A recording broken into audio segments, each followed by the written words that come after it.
the semi-monthly meeting of the State of Rhode Island Coastal Resources Management Council to order.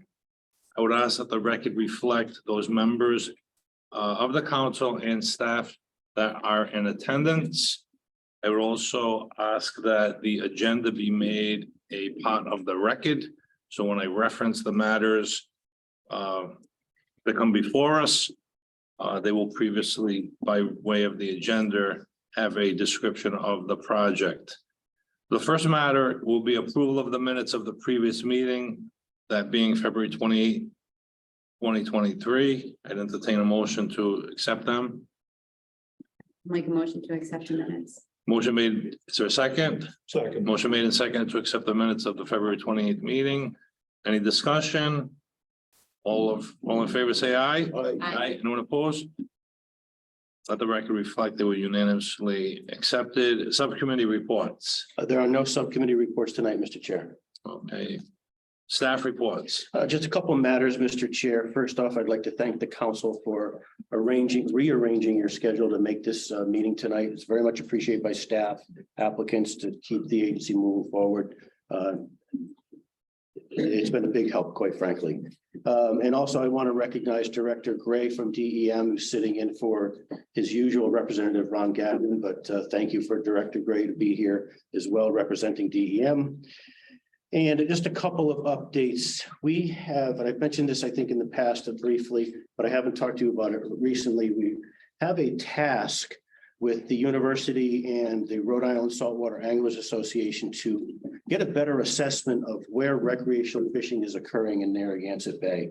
We're trying to understand better than having just anecdotal information that this spot is good, or I fish there, or I don't fish there. And we've been meeting every other week with those two groups over the course of the winter and now into spring.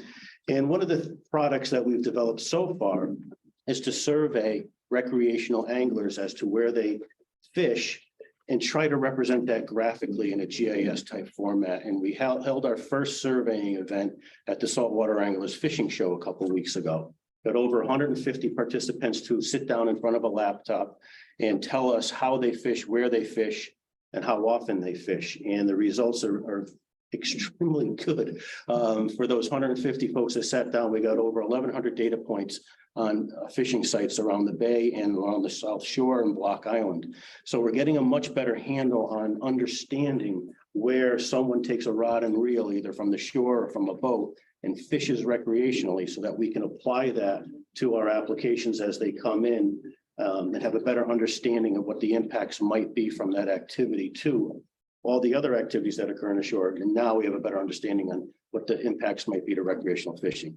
So that project's yet to be completed. There's still some more survey work to do that'll occur over the summer, but that's the end goal, is to have a much better understanding of where recreational fishing actually occurs relative to applications that we review. That said, I'll end on just an update. Last week, I was asked to present basically a CRMC 101 presentation to the Senate's Committee on Environment and Agriculture.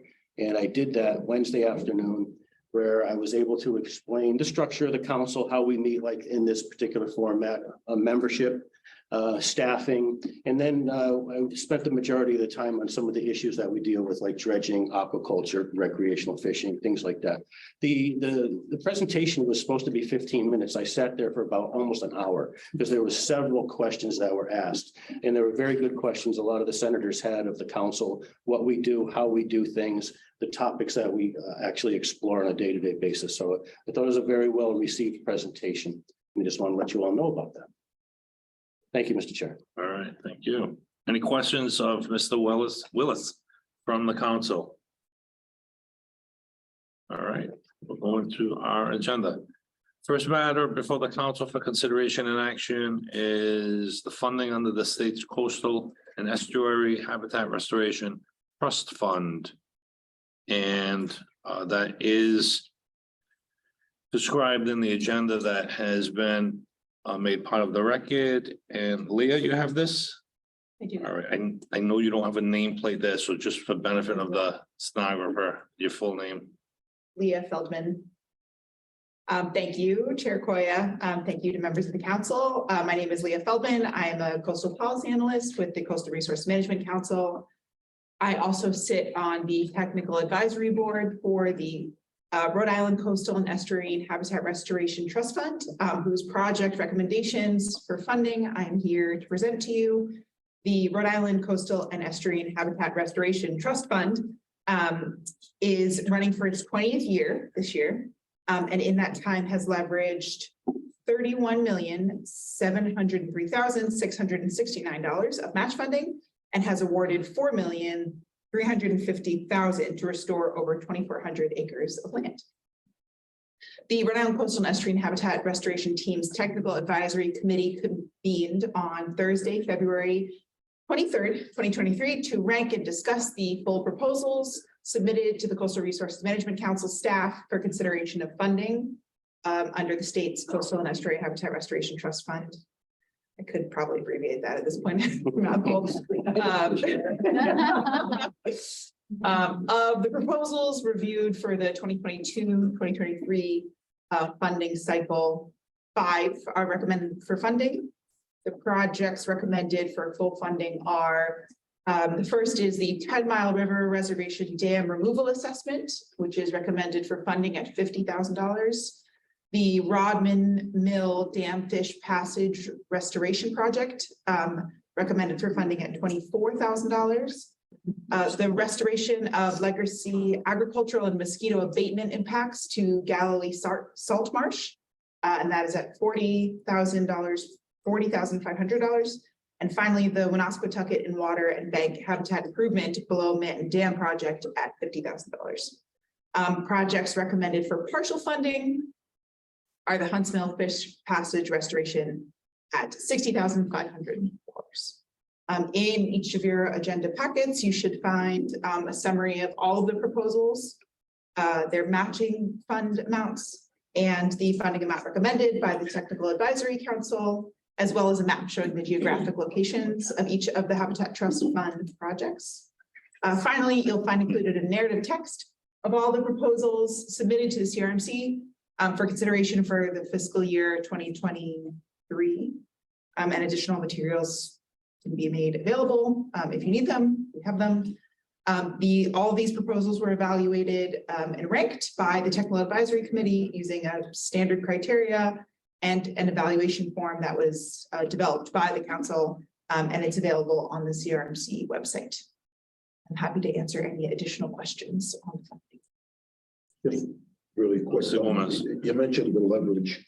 Yes. The projects that you're recommending this time around, I was scanning through here quickly, but they have reasonable leverage this time Yes, around. they do. I don't actually have the summary attached to on you do, but I don't have it in front of me of the leverage dollars this year. That's just been incredible. I mean, you put a few tens of thousands in and somebody else is coming up with $1 million or something. Yeah. And spent Rhode Island and for the right thing. So that's impressed me over the years.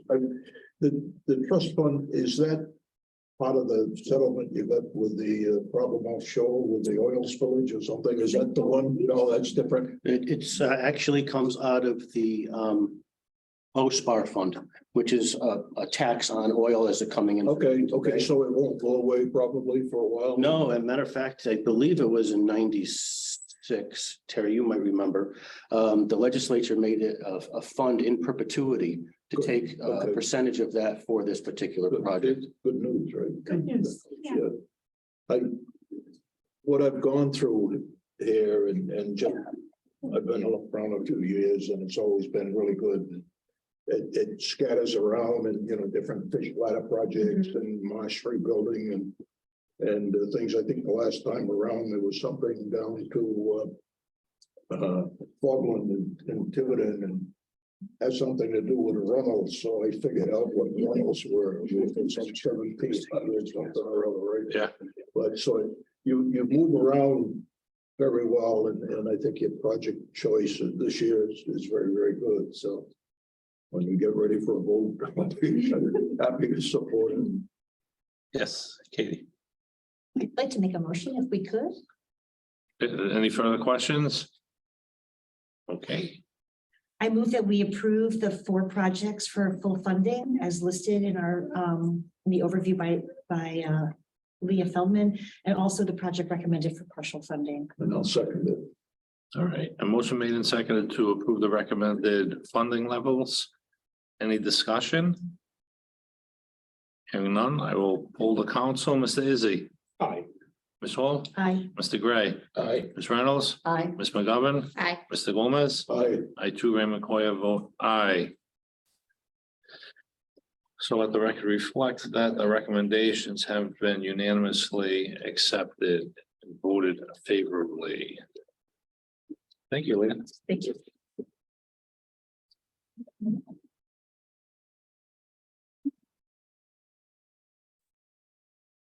Next matter before us will be 2022-12-092, City of Newport.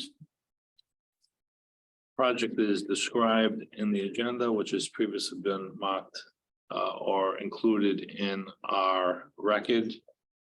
Representatives here for the City of Newport. Mr. Chair, Yes. I'll be recusing myself from this because I work for the city of Newport. All right, let the record reflect that Ms. Reynolds has recused herself on this particular matter, but she will still count for quorum purposes. No, Mr. Chair, not for quorum purposes, but we do have quorum. Okay. Okay.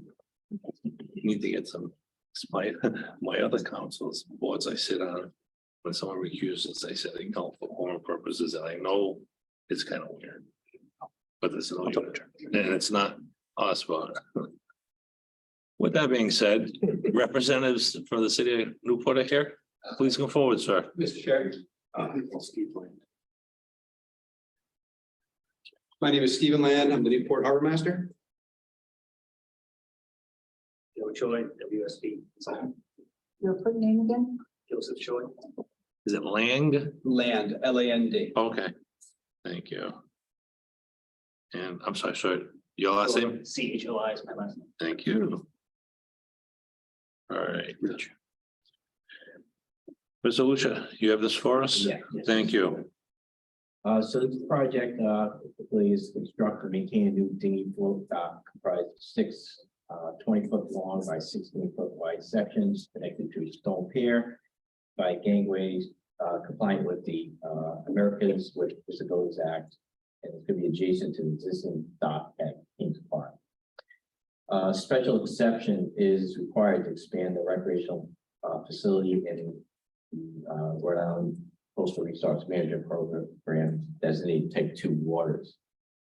And that is under section 1.1.5A table 1 Type 2 water matrix.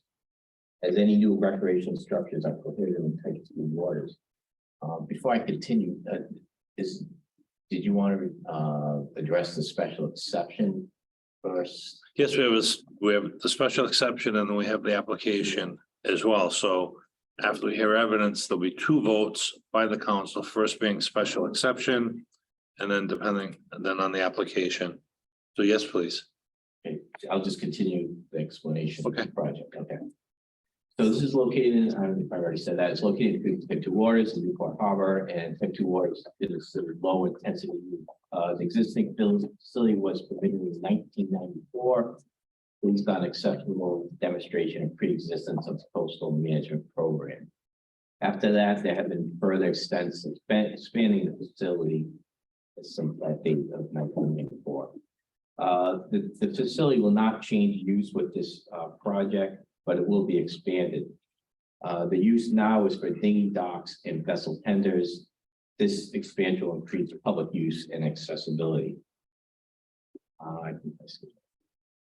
It is the staff's opinion that the project meets requirements for granting of the special exception because it provides more better, I should say, a better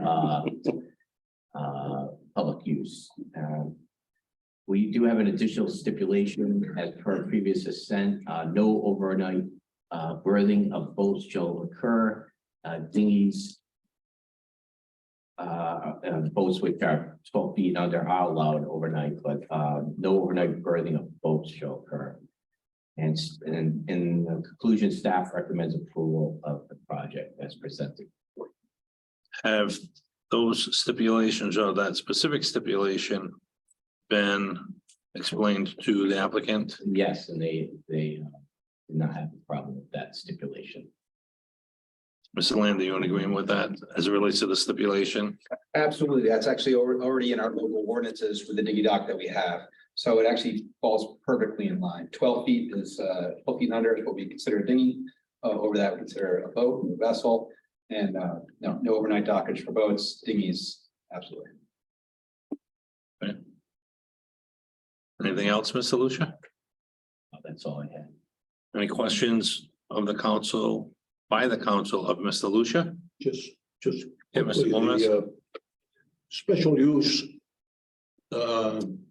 Looks heavily at the Public Use and the Disabilities Act. That's pretty much what you're basing the special exception on? Yeah, the special exception is one of the requirements is provides access for the public as a whole, and that requirement. It's my understanding that would be enough. Is that correct?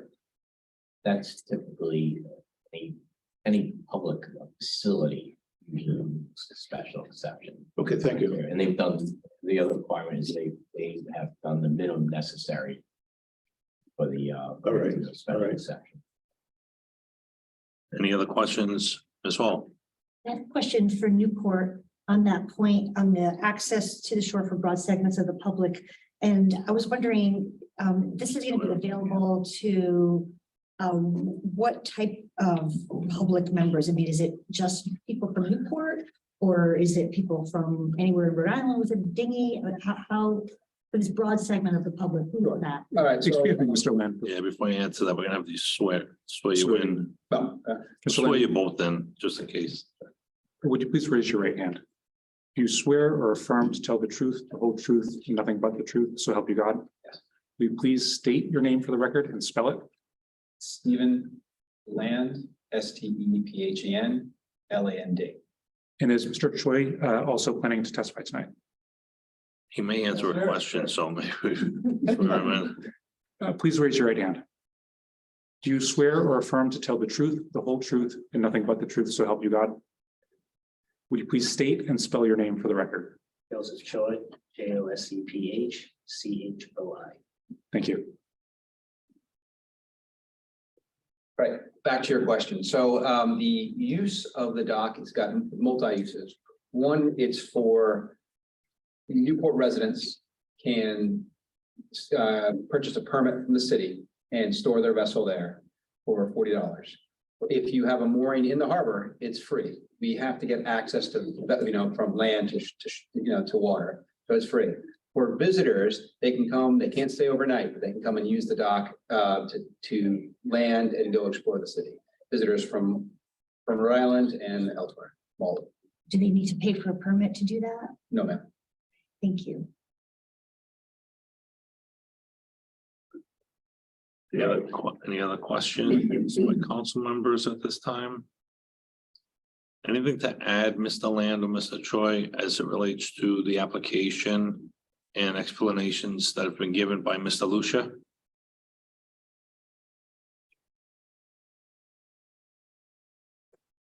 Anyone else present this evening to speak in favor of the application? We have to open up a public on a special exception.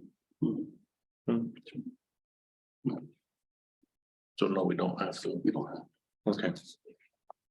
Is there anyone else present this evening on this application that wishes to speak against the application? All right, let the record reflect, no one has from the public indicated a desire to speak in favor and or opposed to it. So we have the explanation, post review by Mr. Lucia, answers the questions, and the answers by Mr. Land, and the representative here, Mr. Choi, is present to answer any questions. Seeing no further evidence to come before us at this point, and entertain a motion as it relates to the special exception on the application. Mr. Gomez. I would move that the special need for the special exception and the compliance with the requirements have been met. And so we propose a special exception is granted. They have, as Mr. Lucia explained, it serves a compelling public good and it utilizes the minimum change necessary. And I don't know if these stipulations come in at this time or not. No, okay. So that based on the findings of fact and the changes that have requested have been made or being made, that the special exception be accepted. All right, we have a motion to approve the request for special exception. Is there a second? Second. Mr. Gray has seconded it. I'll know any discussion. I'll know now. Poll the council for a vote. Mr. Izzy, Aye. Ms. Hall, Aye. Mr. Gray, Aye. Ms. McGovern, Aye. Mr. Gomez. Aye. I too, Raymond Coy, vote aye. So the special exception is approved and granted.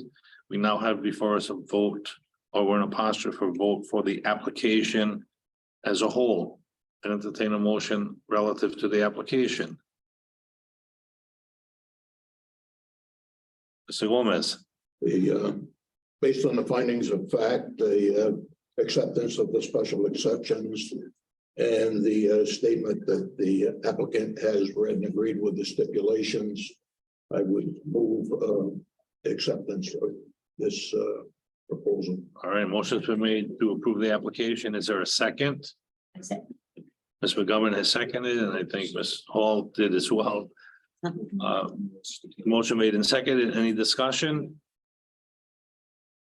Should, Mr. Chair, just to be clear for the motion, that approval will include the additional stipulation that was referred to. Right, that he had said That was that. Yeah. contained in the motion. Yep. The change, okay. All right, motion made and seconded. No further discussion. I'll now poll the council. Mr. Izzy, Aye. Ms. Hall, Aye. Mr. Gray, Aye. Ms. McGovern, Aye. Mr. Gomez. Aye. I too, Raymond Coy, vote aye. So the application has been granted. Thank you. Thank you very much. All right, good luck. Thank you, Mr. Lucia.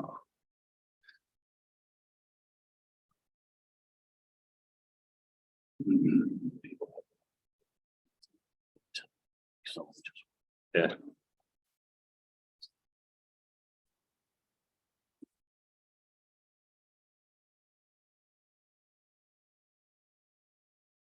Next matter before us is, yes, Excuse myself for the next minute.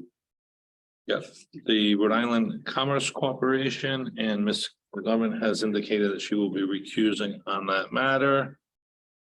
Ms. Reynolds has rejoined us. This is an easy one, it's obvious. This is an application to construct a 21.9 acre paved port laydown area, associated structures, removal of a portion of Thompson Road and relocation further inland. Wetland restoration, stormwater management, public access located at plat 192 lots 10, 2, 5, 7, 8, 9, Thompson Road, North Kingston, Rhode Island. Is the applicant here on that matter? And if so, can you come forward? And Amy, you have this one. Yes, I do. Thank you. Mr. Chair. As you introduced, this application is for the Rhode Island Commerce Corporation. It is located in Quonset. It is to develop, as part of the wind power facilities, a laydown area consisting of parking and associated structures. The project falls under both of CRMC's main regulatory programs, the freshwater wetland program and the Red Book coastal resources management program. The project, as designed, meets all of the CRMC Red Book regulations and requests an application to alter freshwater wetlands under the freshwater wetlands program. The alteration of freshwater wetlands is the relocation of Thompson Road. Existing Thompson Road, which currently runs along the shoreline, fairly close to the shoreline, will be removed and relocated further inland. The new Thompson Road will require the permanent disturbance of 38,420 square feet of freshwater wetland. However, the removal of the current Thompson Road and restoration of that back to wetland will result in 38,612 square feet of wetland creation, slightly more than the permanent disturbance for the new road. Moving this road further inland will result in a larger area of coastal wetland, which will benefit the site in terms of sea level rise and marsh migration. The wetland will get larger before the road gets in the way, essentially. Under the Coastal Resources Red Book program, public access is required. There is a small parking lot on one side of the site, which has 4 parking spots, which will remain. A new public access point on the other side of the lot will be created, consisting of 28 new parking spots and a pathway to the shoreline. In the staff report, there are 5 additional recommended steps beyond the standard asset stipulations that staff has recommended be included in any approval that the council may grant. Staff has no objections to the granting of this application. Have those additional stipulations been shared with the applicant? Yes, they received the staff report quite some time ago. Anything else? Nope. Any questions from the council, Ms. Silva? Just very quickly, why is this a no objection versus a approval or not? I think, There's something here that the council has to agree on or something, so yeah, it's just, I tend to say I have no objections to you approving it because it's ultimately your decision. it seems as you went through your presentation that every requirement's been Yeah, I met think with the it's just public a question of usage. terminology. Yeah, okay. You just wanted to put it on us. Thank you. Ms. Wall? Well, just, I have another question that doesn't relate to that, but just for point of reference, so when you say point, no objection, do you mean approval? Is that your way of saying approval? Because other of these say approval. So I just want to be clear. Maybe, well, approvals are typically, when we write approval, it's, it'd be something like if, say, wetland mitigation project. Whereas a no objection, staff doesn't have objection to any, it's meeting all the regulations. And it's kind of odd for us to say we approve that they put it on a laid out facility. But we know it meets all the requirements of the program. That makes a little more sense. But as far as like approvals, like I said, they're more like if they're like if they're doing like wetland mitigation, you say, well, this is a very yeah, otherwise it's, so that's why we'd say, oh, this is an approval. We recommend approval of the project. Yeah, it's like a beneficial project. So it's a judgment call on the benefits versus no objection because all the standards have been met. Is that difference? Like no objection is all the standards have been met, but you don't want to say like we approve of this like globally, like morally or. Yeah, I think traditionally we've used no objection when it is ultimately the council's decision to make the final decision where it's not really my place to make that. Well, my substantive question is really quick and probably easy to answer on the birds. Yeah. I had a question on whatever page this is. I don't have page numbers on this report for some reason, but this is page 2-ish on the Rhode Island Natural History Survey. On the state bird survey, it talked about a couple of birds that are only known to breed in 2 sites in Rhode Island of state. These are species of state concern, and one of 3 sites in Rhode Island, and both of them are at Quonset. And then the last, so your particular observation on that is that this is kind of a disturbed area and it doesn't have the grasses that they need So it doesn't really seem likely that that's suitable. Is it that, so my wonder about that is that when they say it only breeds at one of 3 sites in the state, or only 3 sites in the state, and one is at Quonset, are you differentiating between this particular subject property? Like they're probably somewhere else at Quonset, but not at this particular 21-acre site? Yes. Okay, I was wondering about that because then the next part of that question was relative to restoration, because the very next paragraph talked about, it should be noted that the restoration of the former location, as you said, is going to be a great spot. It's going to make a bigger wetland for marsh migration, is going to be sort of restored. Would that provide that type of grass habitat for those particular birds of concern? I think only for,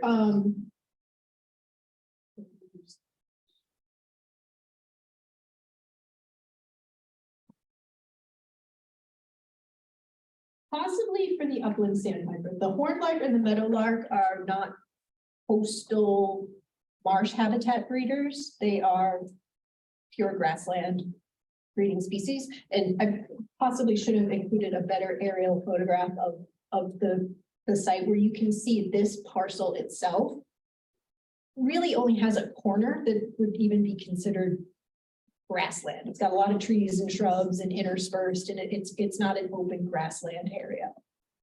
So, yeah, it looks like the sandpiper's history. But does that then mean that this project won't detrimentally impact these species of concern, even though these are one of the only 2 sites in the state where they're hanging out? I don't believe that it will. It seems when I was speaking with, when I was emailing back and forth with David Gregg, that they think that they haven't seen them in a while, but they think that they're more to the other side where the airport is, where there's huge areas of grassland. All right, thank you for clarifying that. Any other questions from the council or Ms. Silva? And can the applicants identify themselves, please? Yes, my name is Gina Capalbo. I'm a project manager of engineering at Quonset Development Corporation. Can you spell your last name, please? Sure. CAPALBO. And Chelsea Seifert, I'm the Director of Planning and Development for the Quonset Development Corporation, SIEFERT.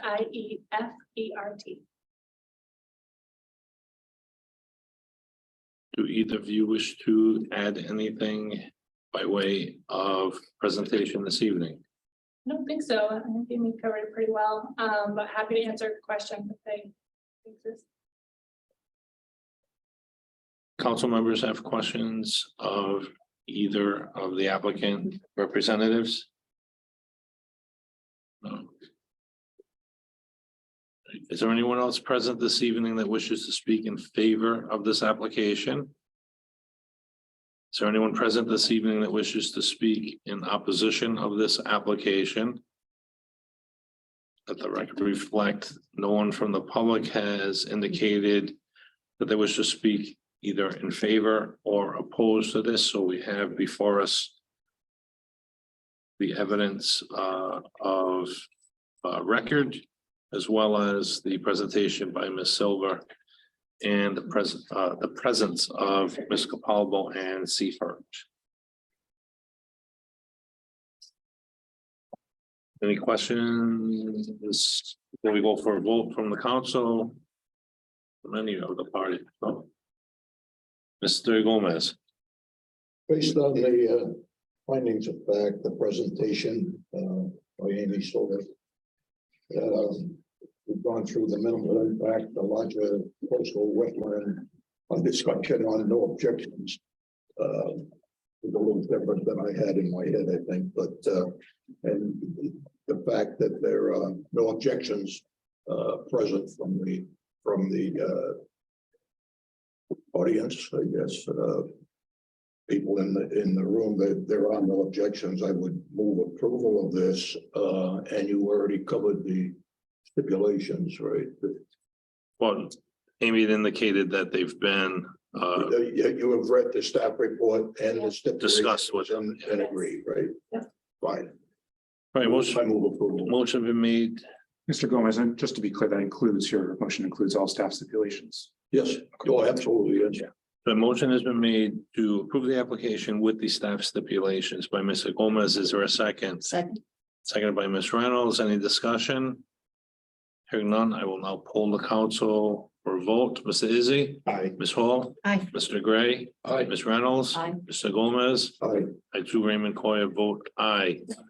Congratulations, the application is approved. Thank you, Amy.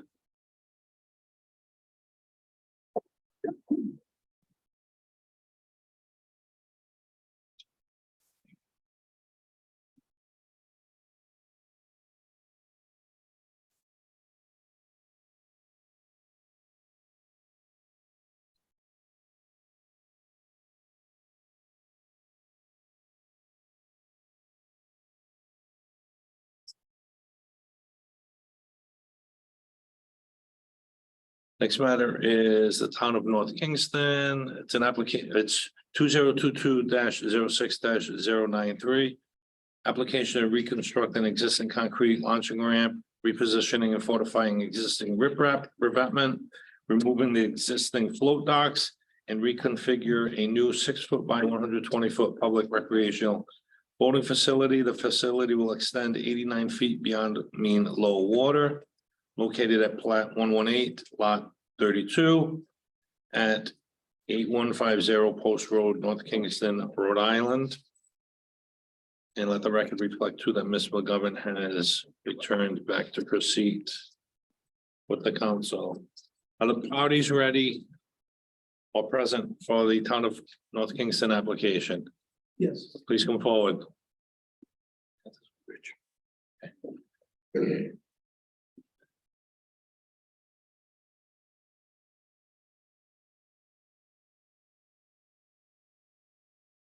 Mr. Lucia, you have this one for us, please. Yes, Mr. Chair. This reconfiguration of the boating facility should accommodate public access much better than at the present level. More specifically, floats will be repositioned over the reconstructed boat ramp. The boat ramp will expand for more efficient use of line, allowing for 2 vessels to launch or haul simultaneously. Other improvements include repositioning armor stones to better protect the floating docks and new asphalt layering of the ramp. There were no objections received for this project. Army Corps of Engineers has issued their permits. Staff's opinion is the project provide better public access and therefore would recommend approval of this project because of the increase in public access to this project. And that's all I have. All right, any questions from Mr. Lucia by the council? That's all. Yeah, another really quick question regarding the 3,000 square feet of pavement that's proposed. Right.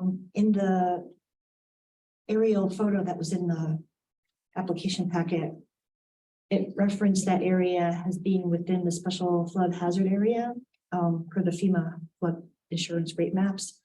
And I was curious, and I don't have any idea, so I'm hoping you can help me to understand. Is there any benefit from a cumulative impact perspective relative to sea level rise and impacts between impervious and pervious surface areas? Is there any benefit to having that 3,000 foot area not be paved with new asphalt, but rather be like a porous material like gravel or something that's not impervious? Well, for flooding concerns, because it's a tidally influenced code, there's no impact whether it's impervious or pervious. It's because when they actually allow for fill within areas that are tidally influenced. But when you have areas that are not tidally influenced, yes, the pervious areas would help. But because of the size, the inundation of a flood from a tidal event, the impervious will have no impact on flooding other areas. Would it have any impact on vehicular traffic in there? In other words, with pollution coming from vehicles into that area, you know, because it's a boat ramp, right? There's going to be cars and all the stuff that comes out of cars, and being so close to a tidally influenced enclosed area, would that make any difference? Well, there is a water quality requirement for any work or redevelopment with that is over 10,000 square feet of impervious. This is below that threshold. So the Rhode Island Stormwater Manual allows for redevelopment under 10,000 square feet where they do not have to treat stormwater. And that's all part of the regulations. All right, thanks. Any other questions of Mr. Lucia?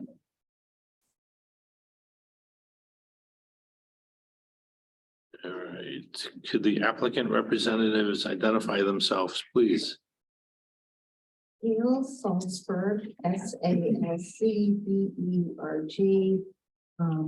I'm a representative from the town of Milton. I work at Allen Harbor Marine. I'm the manager there for the town. Okay, and sir, August Cruise Camp, KREUZKAMP, Harbor Engineer.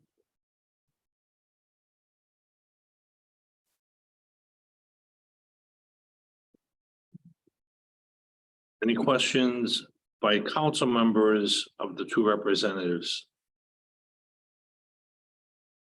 So anything that you, yeah, Mr. Gomez, You've read the staff reports, We're gonna have- and do you agree with that? we'll swear you in before you answer it, please. That's it. So, Mr. Camp, would you please raise your right hand? Oh, I'm sorry. Do you swear to tell the truth, the whole truth, and nothing but the truth, so help you God? Yes, Would you please state and spell your name for the record again? August Cruise Camp, AUGUST, KREUZKAMP. Thank you. Ms. Salzberg, would you please raise your right hand? Do you swear or affirm to tell the truth, the whole truth, and nothing but the truth, so help you God? I do.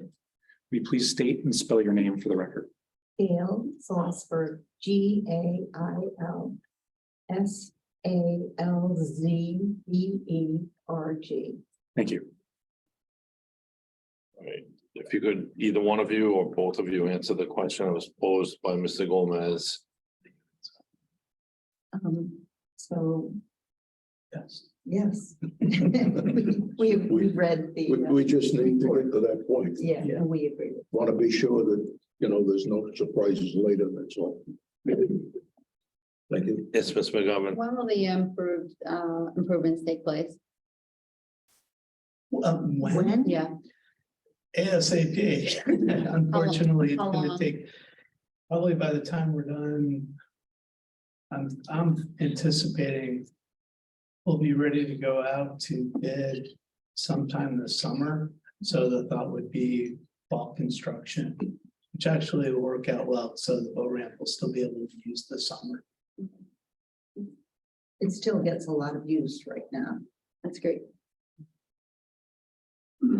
Any further questions? From the council? Would either of you like to add anything? For your application, besides what's already been submitted? And what Mr. Lucia has presented? He did such a great job. I would think so. Okay, anyone else present this evening that wishes to speak in favor of the application? Anyone present this evening that wishes to speak in opposition of the application? Let the record reflect, no one has indicated they wish to speak either in favor or in opposition from the public. All right. Is the council ready for a motion? Mr. Gomez? I get extra money for this. Absolutely. Based on the staff report, the findings of fact, presentation by Mr. Lucia. The fact that there are no objections, that the staff recommends this application and that the application has read and agrees with the staff report, I move approval of this application. There are no stipulations, I don't think. In that. Thank you. Motion has been made. Is there a second? Second. Second by Mr. Izzy. Any discussion on the motion? Hearing none, I will now poll the council. Mr. Izzy. Aye. Ms. Hall. Aye. Mr. Gray. Aye. Ms. Reynolds. Aye. Ms. McGovern. Aye. Mr. Gomez. Aye. I too, Ray McCoy, vote aye. The application has been approved unanimously. Thank you. Thank you. Thank you, Rich. What was the quote, a fine presentation, thorough, Mark this date. as they always are. Staff always does a great job.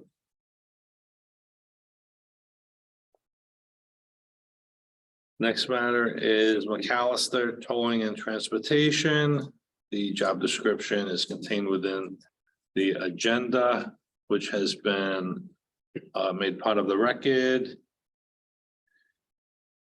Are the parties for the applicant present, and if so, please come forward. And I've been told, Mr. Lucia, since you're doing such a tremendous job tonight, we will let you continue the role. Okay. Thank you. This is, okay. Chair, this is McAllister Towing and Transportation. The project, I'm just going to read the description fairly quickly and summarize it. The project is stabilizing failing concrete pens. There's a north and south one that are causing safety hazards on land and in water and along the property. Portion of the pen had failed, and the south pen has large cracks of wall and settlement.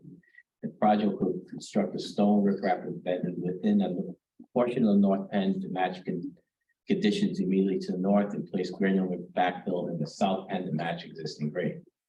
At the north pen, a portion of the bulkhead will be realigned, and new sheet pile bulkheads will be installed to address slope stability. This south pen is similar, will also have steel sheet pile bulkheads installed on the base of pen. The project also includes extending the existing stormwater outfalls at the south pen. Additionally, work will include installation of stormwater units for jellyfish units to treat stormwater previously required to be treated per CMC Ascent modification 2017-2-49. So this is located in type 6 waters. It's the Providence River, and type 6 waters is industrial waterfronts and commercial navigational channels. The site is used to support tugboats and other working vessels. The tugboats are help to navigate large commercial and cargo ships in Narragansett Bay and port areas. This project that is presented is a relatively small amount of work involving filling and existing concrete pens that are in disrepair. This work will eliminate a safety hazard and also prevent sediments that's been going into the river.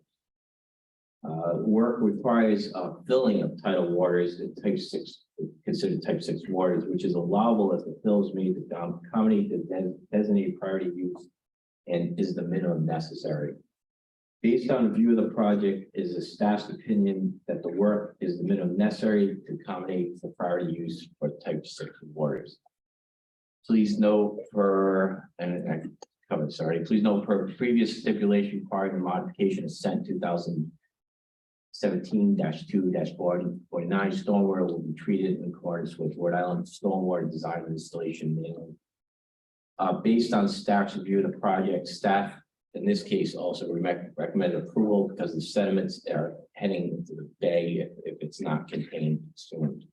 So staff recommended approval of the project. Thank you. Any questions of the council by Mr. Lucia?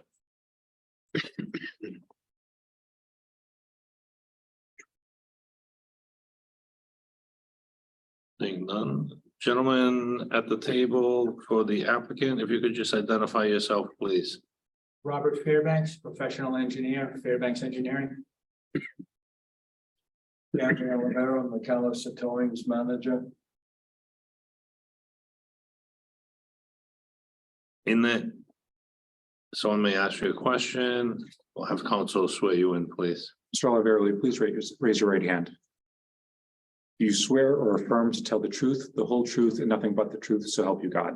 I do. And will you please state and spell your name for the record? Gary Oliveira, GARYOLIVEIRA. Thank you. Mr. Fairbanks, would you please raise your right hand? Do you swear or affirm to tell the truth, the whole truth, and nothing but the truth, so help you God? I do. Will you please state and spell your name for the record? Robert Fairbanks, ROBERTFAIRCANKS. Thank you. Thank you. And follow up to the presentation or explanation by Mr. Lucia. Does the council have any questions of either Mr. Fairbanks or Ms. Oliveira? Another.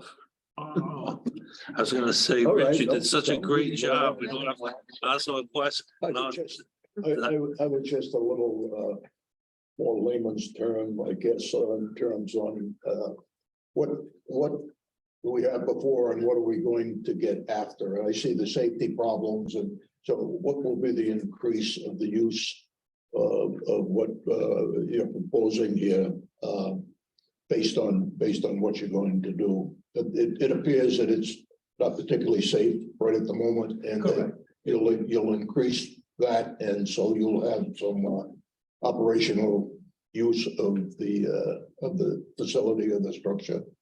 Is that correct?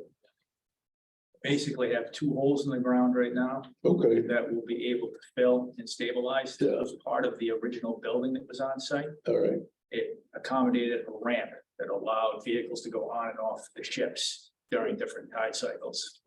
And they've just fallen into disrepair. benefit to the community at large. Yes. Good, thank you. Any other questions? Justice Reynolds?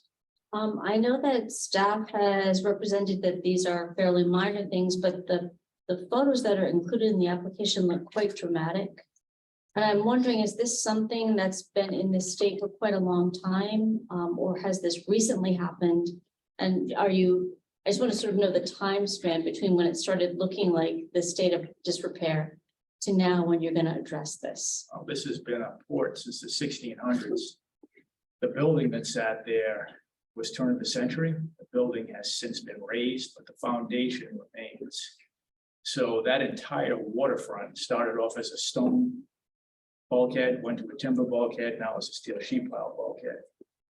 We are dealing with remnant foundations that are in place that are impacting the land side, but not only the land side, but the water side. The building originally sat on what's called a relieving platform. So the Providence River and the Seekonk River have deep Providence River silts, muds that can't support water. So you've got timber piles that have been driven down below mean low water, and there's a huge concrete relieving platform that sits about 25 feet wide behind those bulkheads. And this structure sat on that relieving platform before it collapsed 30 years ago. I think the last section collapsed in the 80s, section in the shadow of the building.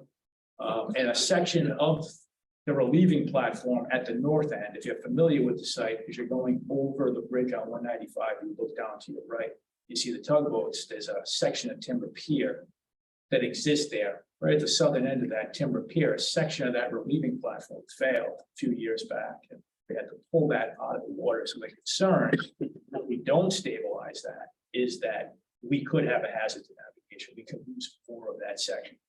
McAllister has spent a lot of money the last several years to fortify the bulkhead. So we want to make sure that these last two areas behind this new bulkhead are addressed. So we completely eliminate the safety hazard. Thank you. Thank you. Any further questions?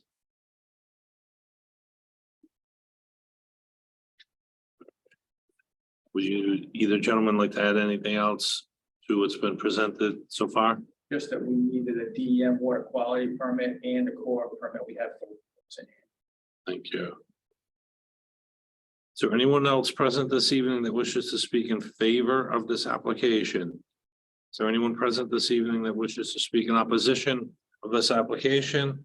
Let the record reflect that no one has identified themselves as wishing to speak in favor and or in opposition from the general public. Is the council ready for a motion?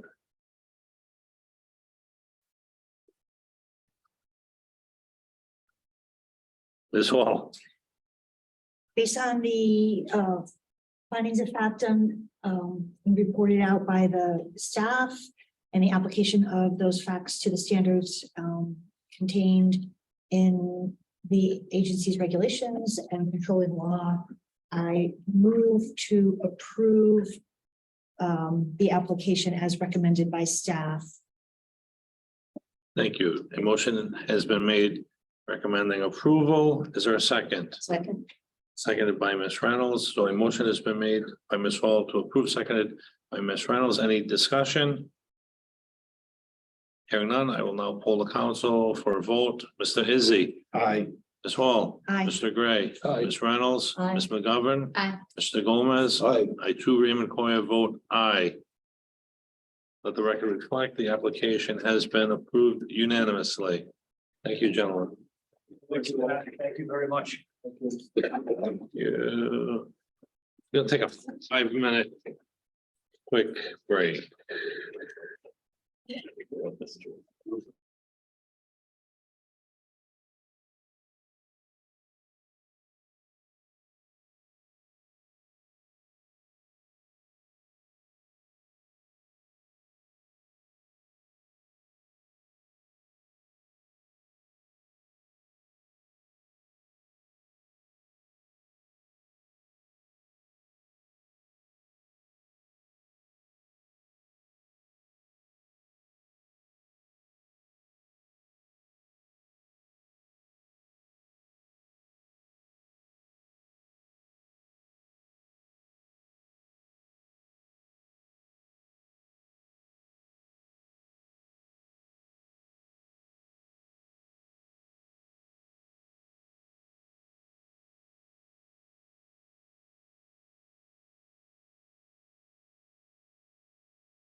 Resources Management Council meeting Monday, April 24, 2023. Final matter on the agenda is 2021-11-002 Matunic Beach Road Partners. An application for 12-unit parentheses 3 affordable subdivision, including 6 residential duplexes serviced by a private roadway, private OWTS and stormwater management. Additionally, associated utilities, public water, electric, phone, cable, and establishment of a buffer zone are proposed. See, the applicant is at the table. Quick question, other than yourself, I see people behind you. I'm just gonna ask anyone else present that's gonna speak in favor of the application? Anyone present to speak in opposition of the application? Okay.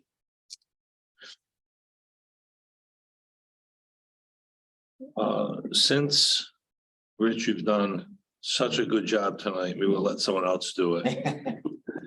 To outshine you. Amy, no pressure. Thank you, Mr. Chair. This application is before the council tonight as a salt pond special area management plan application.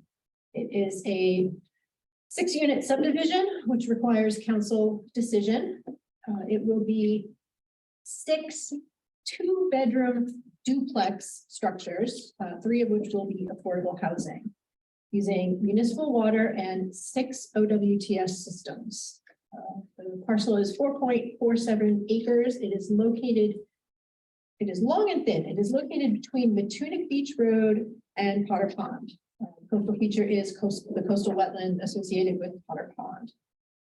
The SAMP requires a 200-foot buffer zone, which is provided and will be placed under a conservation easement. Stormwater management is provided in the form of 3 underground infiltration systems. The SAMP requires a 225-foot setback, 25 feet beyond the 200-foot buffer. A variance is required to that for temporary earthwork associated with a drainage swale. During the public notice period, several comments were received, most of which reference flood concerns from stormwater. The stormwater has been designed to meet the stormwater requirements. And the applicant has demonstrated that the post-development runoff is actually less than the pre-development runoff of the site. Another concern came up regarding the placement of a fence to deter pedestrian access through the neighborhood. That's not really a CRNC Red Book concern. So the staff that reviewed the project has no objections to the council approving the application. They included 2 additional steps beyond the standard stipulations of a CRMC asset. They are in the report. Okay, and this has received a sign off from the biologist, yourself, and engineering. I think Mr. Lucia on behalf of Mr. Singer. Tracy Sylvia. And Oh, Tracy? Ross Singer, correct. Okay, you as the supervisor? Correct. Yeah, okay.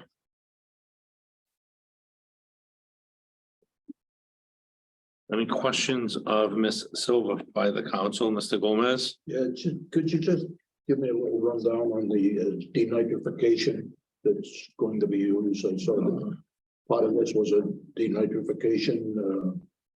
It has to be, it's required under the Yeah, salt yeah, policy. They must and use denitrification. What is that? Is that the trap rock, or what are we using to denitrify? I'm not sure exactly which system they're using. I'd have to look that up. There's multiple different systems that provide that. Yeah, and what I was getting at, whether those systems need to be updated or repaired periodically, and or not. Do they clean them? You have to clean them out once in a while. Yes, they do. And there's a standard stipulation in our assent package that says that any OWTS Yeah. is required to be maintained as per And manufacturer and or the state oversees that requirement or not?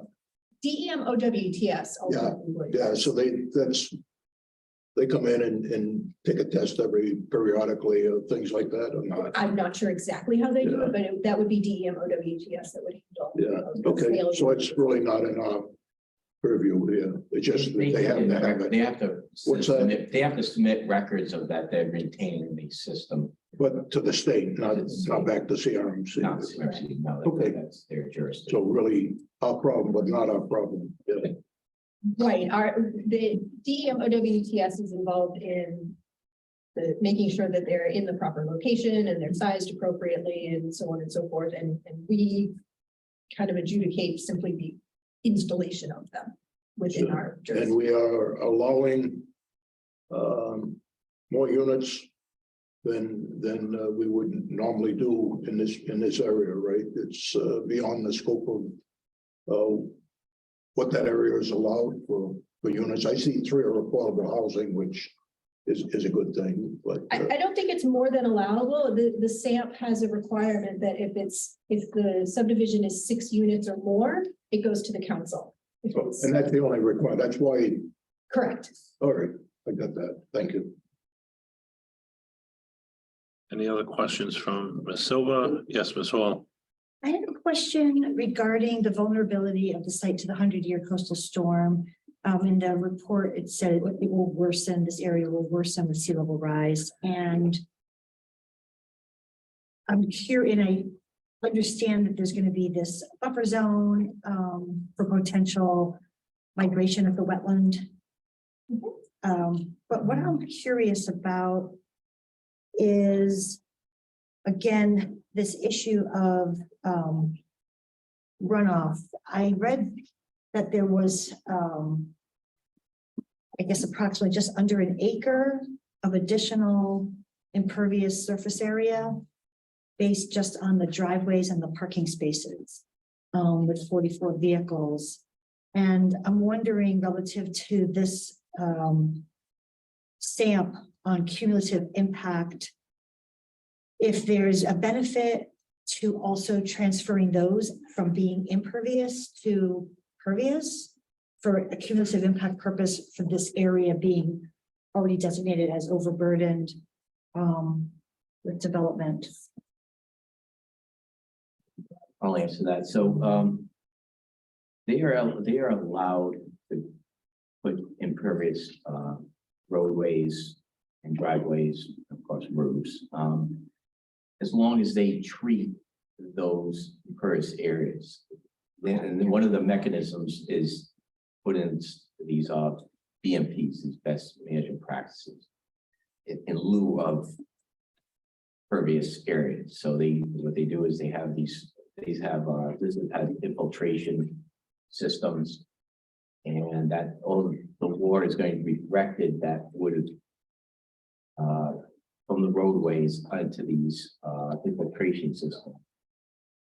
So the stormwater mail allows for them not to put in all the pervious pavements and pervious roofs. I guess you could put up green roofs. There's problems associated with these pervious roadways also, just so you know. I mean, there's a lot of problems with maintenance. They end up staying up with sediments. And in some ways, it's better that they do go to some kind of treatment system. And as far as flooding, and that's water quality, as far as flooding, the whole area is going to flood and a storm event, not just the site. But the question is, if there's like a rain event, what happens to that water? Well, the water is being directed towards the pond, and it's also being attenuated where it's the post-development is going to be less than or equal than the pre-development rates and volumes.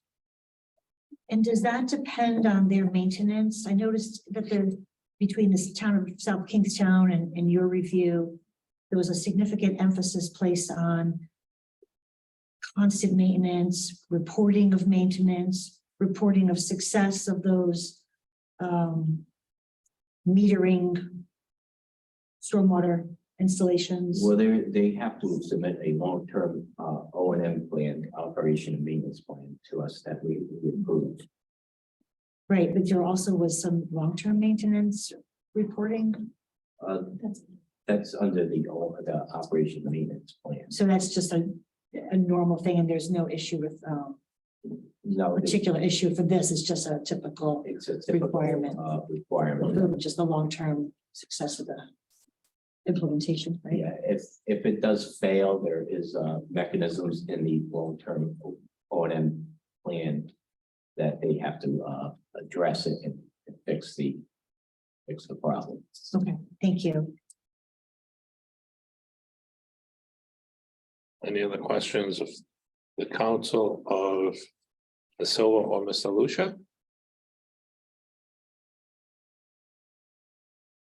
All right, council, anything?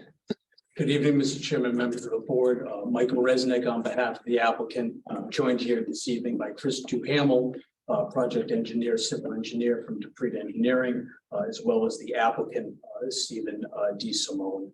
And I'll just briefly state, I really don't have much to add from Ms. Silva's presentation. We did have a chance to review the staff report. We have no objections to the additional stipulations or any of those stipulations for that matter. There is just one thing I wanted to note for clarification purposes. The first condition is with respect to providing a final copy of the condo association documents.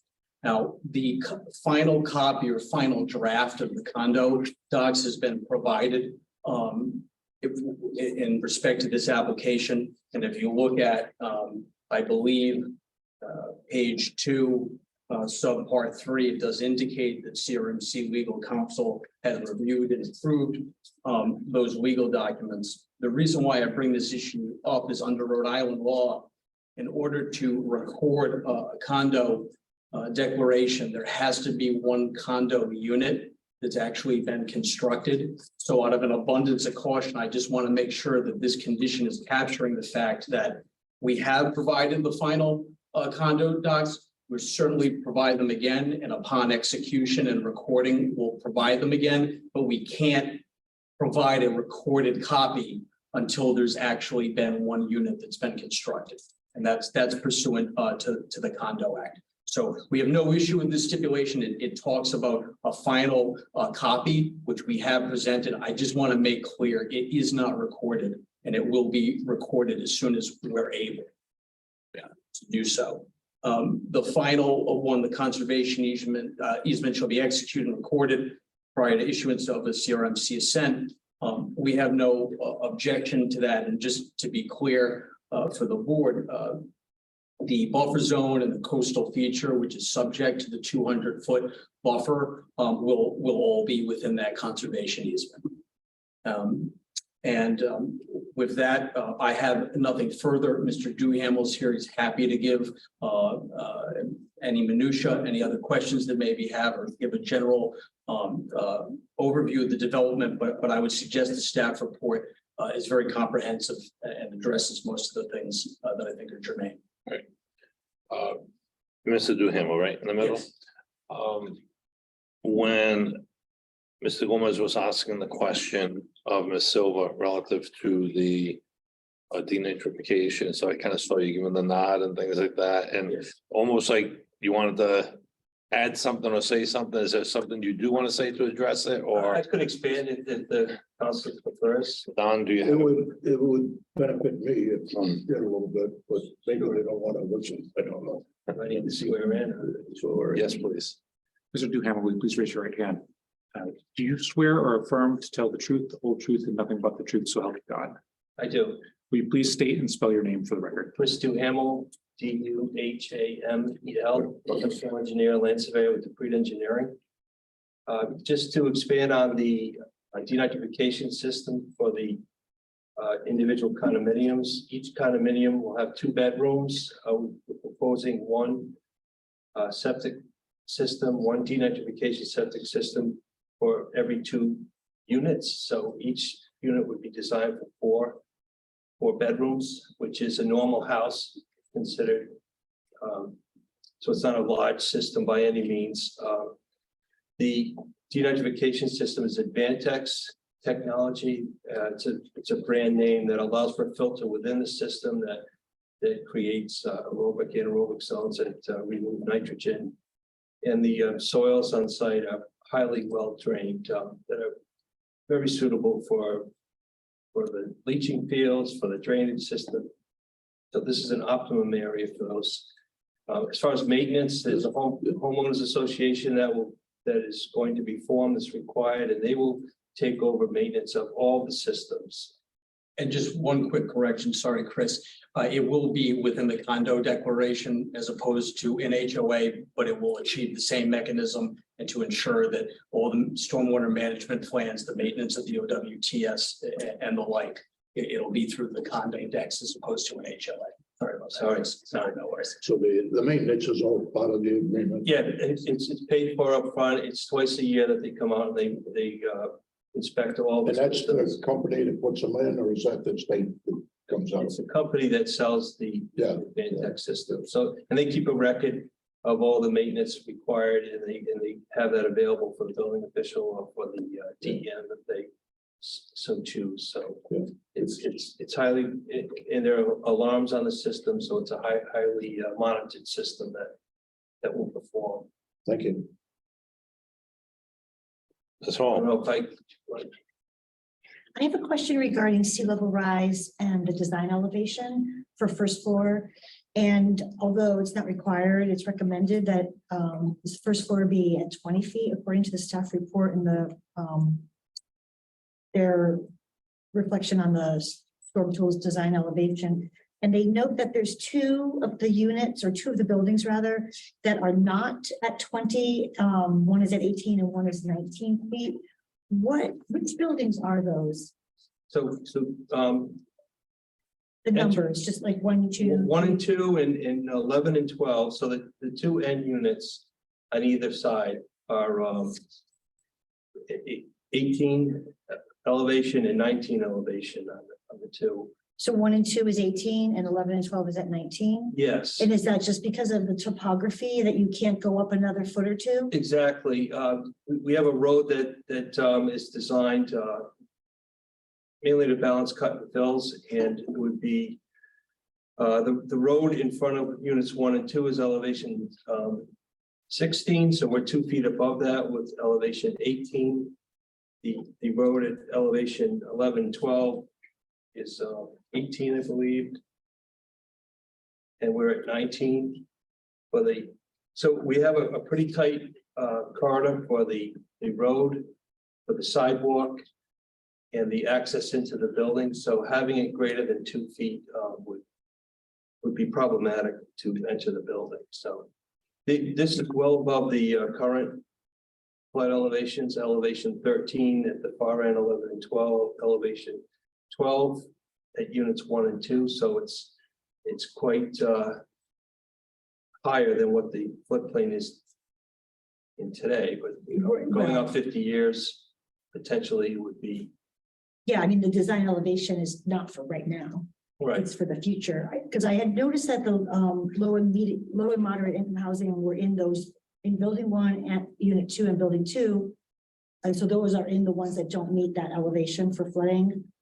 1, 5, and 9 are the LMI units. So unit 1 falls within that concern. The other 2 units are well above the flood elevation.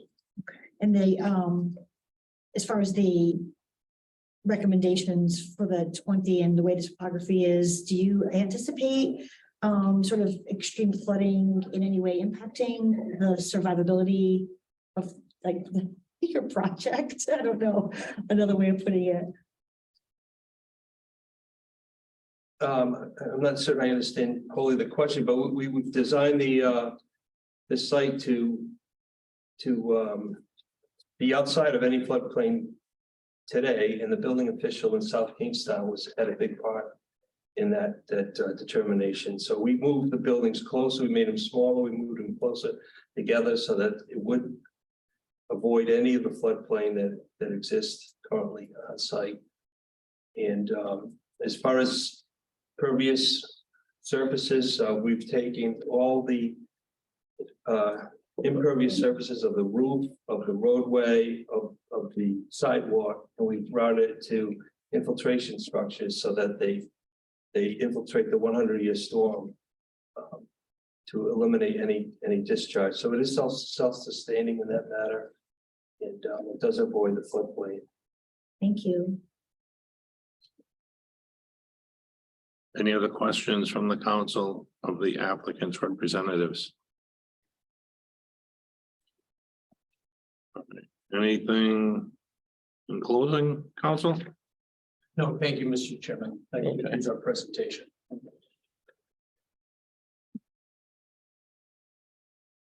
All right. Any questions of the council of our staff? And I think I'll ask again, anyone else present this evening that wishes to speak in favor of it or in opposition? Okay, let the record reflect. There is no one that's identifying themselves in that role. Is the council ready for a motion on this application? I'll make a motion. Based on the findings of fact as presented in the staff report and the representations and presentations made during the meeting, I'd like to make a motion to approve the application with the standard stipulations and the 2 additional stipulations specific to this application. Thank you. Ms. Reynolds, and additionally, does that include the variance requirements as outlined by the staff report? Yes, it does. Is there a second? Mr. Gomez has seconded it. And I think Ms. Montgomery raised her hand behind it too, so we'll do a joint second. Motion made and seconded. Any discussion? Having none, I'll poll the council. Mr. Izzy. Aye. Ms. Hall. Aye. Mr. Gray. Aye. Ms. Reynolds. Aye. Ms. McGovern. Aye. Mr. Gomez. Aye. I too, Ray McCoy, vote aye. Let the record reflect the application has been unanimously approved. Thank you very much. Thank you. You. Nice evening. You too. Thanks. I think that concludes our agenda, right? That concludes our agenda for this evening. The only thing left is a motion to adjourn. Move to adjourn. Motion made and seconded. All in favor, say aye. Anyone opposed? Motion carries. Meeting adjourned. Thank you. Thank you again, everyone, for